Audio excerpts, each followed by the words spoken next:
Chryso friends, happy holidays and welcome back to Opus Elenae, where it is time for winter hijinks. As many of you may know, we don't celebrate Christmas, we celebrate solstice instead. And every year I make partner a new set of garb for his Barony's winter event as his big present. Last year was the 15th century Italian gown thing, and the year before that was the gold and black silk cape.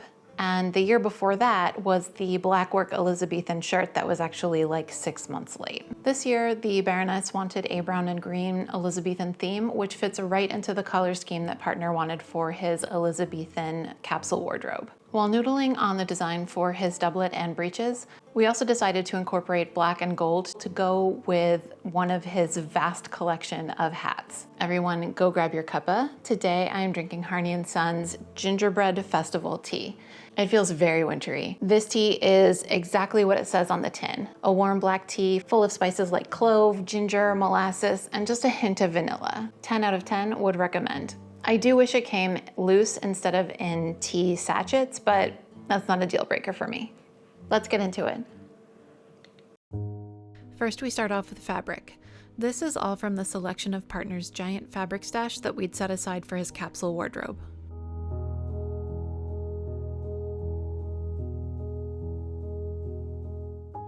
I'm loosely basing this pattern on the Venetians draft in the Tudor Tailor, but I'm making some alterations since partner wants a trouser leg that's gathered at the knee rather than the tapered Venetian silhouette.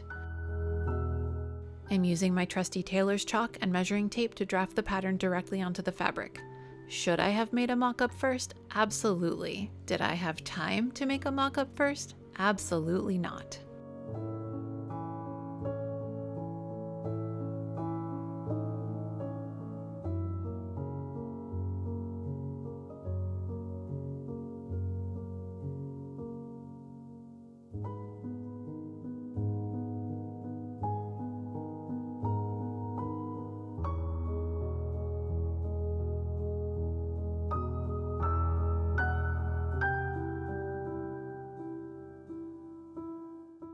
After drafting the leg front and back, I cut the pockets, waistband, and cuffs.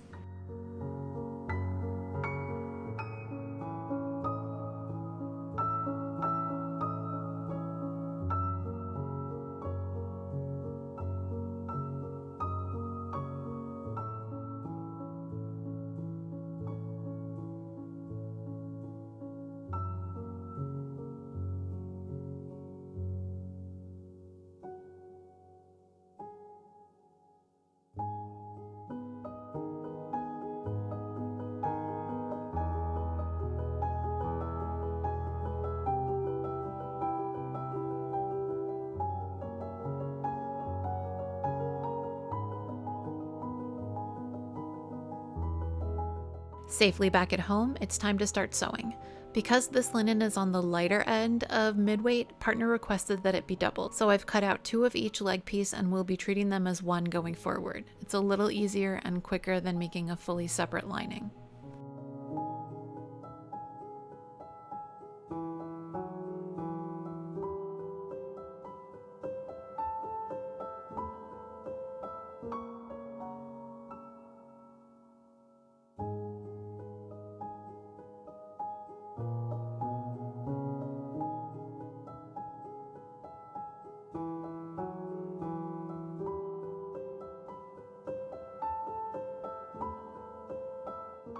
I'll begin by serging the raw edges of the pocket and sewing it up into a bag shape with the seam running up the middle.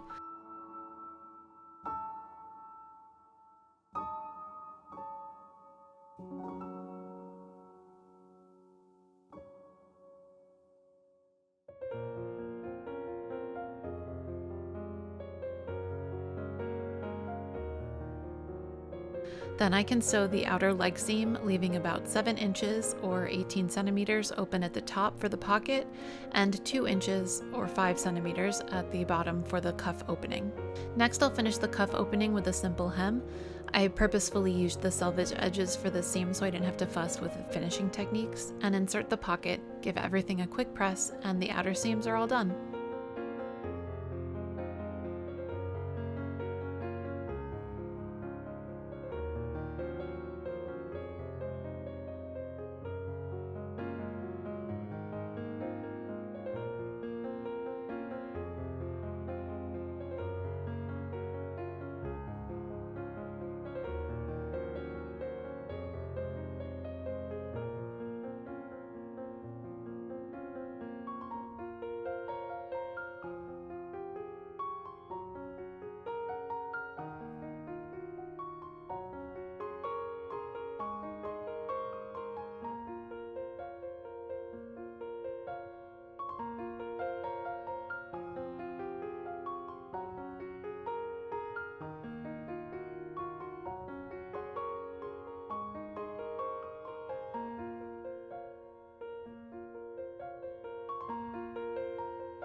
Next, I'll work on the waist and leg bands. I'm using some cotton canvas as interfacing and I'm pad stitching it to the lining. I didn't include any seam allowance because I didn't want to add bulk to any of the seams, so the pad stitching will help it stay in place.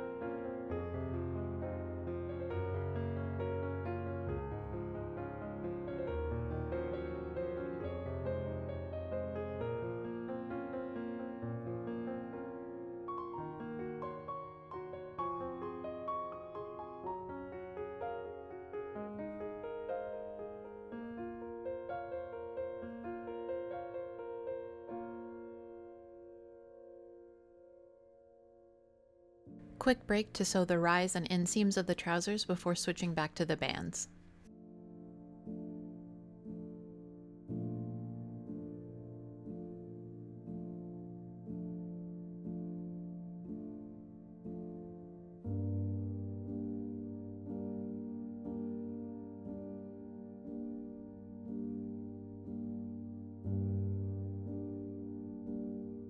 Once those are all in place, I will proceed in the usual way by sewing the lining and fashion layers together along 3 of the edges with right sides facing, clipping the corners, turning it right side out, and pressing everything flat. Then I'll deviate just a bit. Normally, I'd sew the fashion fabric side of the band to the trousers by machine, fold the lining edge under, and hand sew that down on the inside of the trousers. But because the lining has a very clear stitching guide in the form of the canvas interfacing, I'm going to sew that side first. This will mean that the hand stitching will be on the outside of the trousers, but I'm quite sure that won't be noticeable.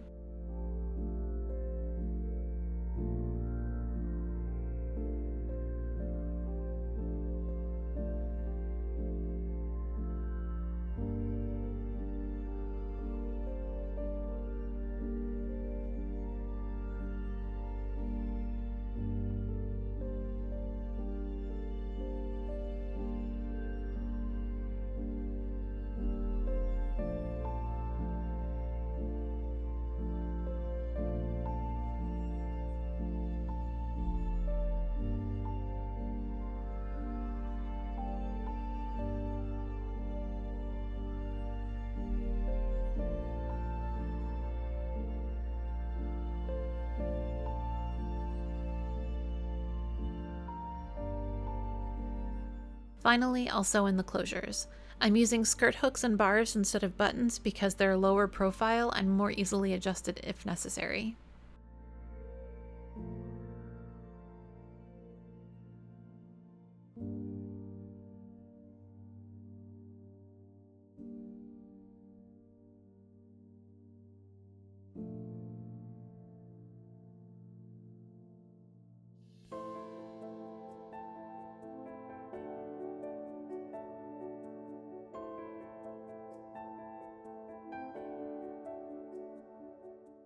On to the doublet. Remember when I made partner's last doublet and I said I needed to raise the front neckline by about 1 centimeter? The quickest and easiest way to do that is to tape around the edge of the collar, flip the pattern piece over, and add another layer of tape. Then I can redraw the neckline, tapering the additional height into the existing curve.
Then I can trace and cut the green fashion fabric, unbleached interlining, and gold lining fabric pieces.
I'll cut the collar and shoulder wing interfacing from the same canvas fabric and pad stitch those pieces to the corresponding lining fabrics.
After a quick interlude to transfer all of the sewing lines to the interlining fabric, since I had just cut the pieces on top of each other, I can sew all of the main seams of the doublet.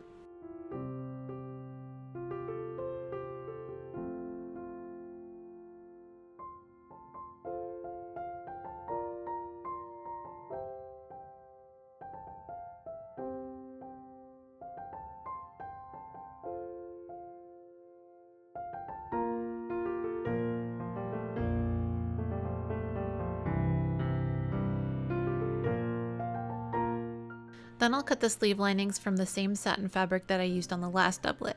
Partner says it's easier to put on since satin on linen has less friction than linen on linen. Since this fabric frays terribly, I'll finish those lining seams on the serger before sewing up the linen sleeves.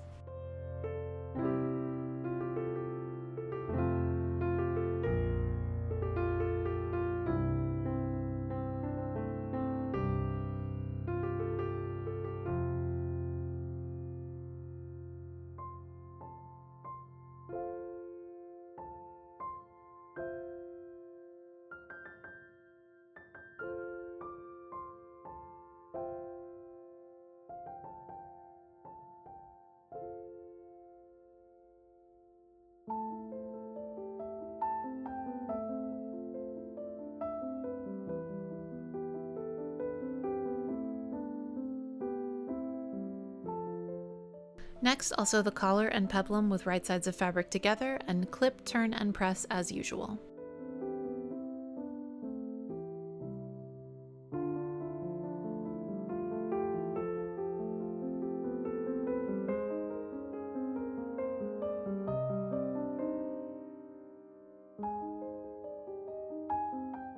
Once that's done, I can assemble the doublet body as well. Since I already sewed the fashion and lining pieces together before, I can sew them together along the front edges, right sides together. There's a theme here.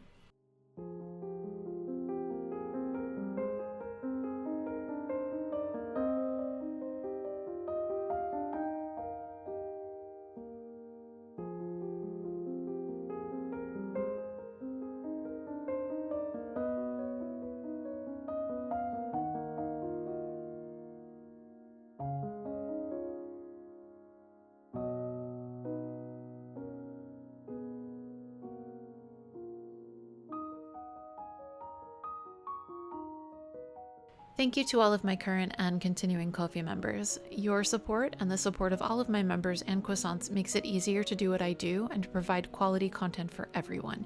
Thank you all so much. Stick around after this brief commercial break to see the finished doublet.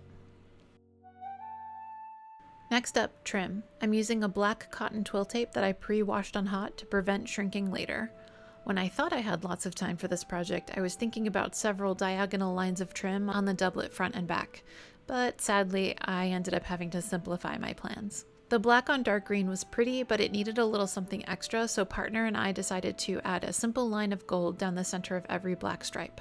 For this, I used a skein of DMC soft matte cotton thread, which is similar to the DMC cotton floss, but the strands don't separate. That ended up being exactly what it needed. After I've put all the trim on, I'll attach the collar and peplum to the doublet body's fashion fabric shell and sew the sleeve pieces together at the wrists. I'll give everything a nice press and then start inserting the sleeves.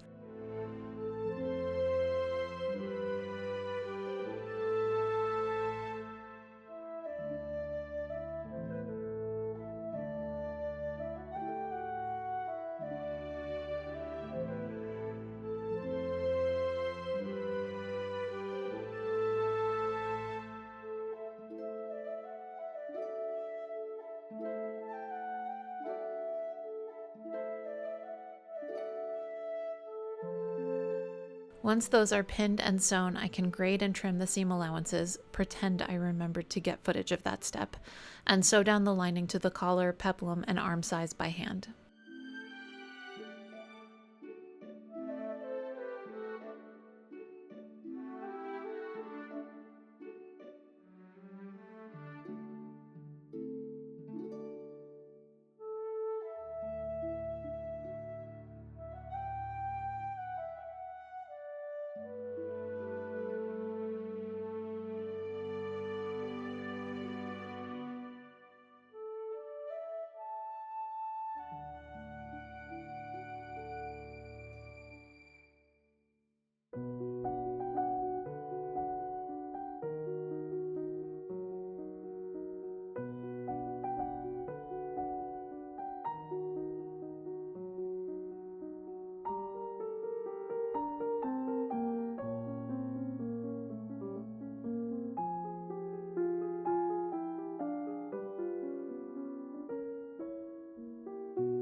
I decided to try something new on this doublet. On the last one, I added the sleeve wings before inserting the sleeves, and it worked okay, but the top of the arm side ended up with a really thick seam that was difficult to sew in spots.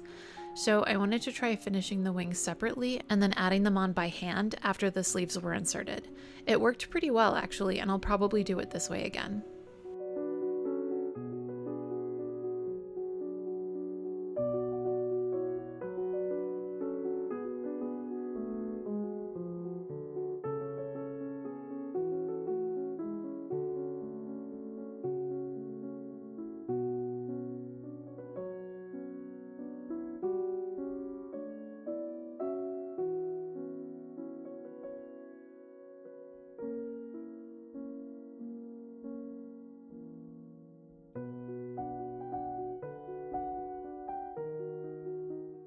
And the last step, buttons. I measured the length of the doublet fronts and spaced everything evenly. Then I checked and double checked like 9 times before starting the buttonholes because partner will not let me forget that I put them on the wrong side last time.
Thanks for joining me today. Things got really down to the wire on this project. I was sewing buttons onto the doublet at 11 o'clock the night before the event. Still, all's well that ends well. Partner really loved the outfit. We do still have some refining to do on the breeches pattern, but that's okay. This pair will work for now. If you enjoy this channel and want to support it, you can do that monetarily on my Ko-fi or for free by sharing this or any of my videos on social media or with friends. If you're interested in finding a fantastically supportive community, interested in history and crafting, come join us at the Discord. The link is in the description box. Until next time, be kind, do the work, continue supporting marginalized people, and keep creating. Will.